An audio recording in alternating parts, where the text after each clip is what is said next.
Il les a toutes tuées. Et pourtant, jamais personne ne l'a retrouvé.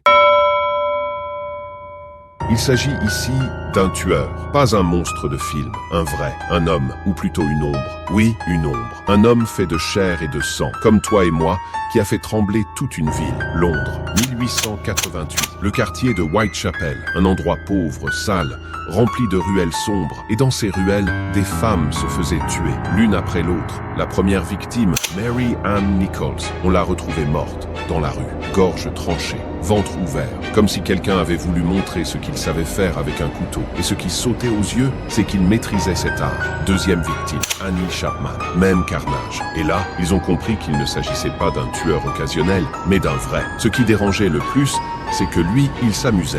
Des lettres ont été envoyées à la police, signées Jack l'Éventreur. Il était décidé à devenir une légende, et c'est exactement ce qu'il est devenu. Il a continué à tuer. Troisième, quatrième victime. Non, il ne s'est pas arrêté. Elizabeth Stride, Catherine Eddowes, et puis la pire de toutes, Mary Jane Kelly. L'un des massacres les plus atroces du siècle. Son corps était méconnaissable. Il avait pris son temps. C'était plus qu'un meurtre. C'était un message. La police a cherché.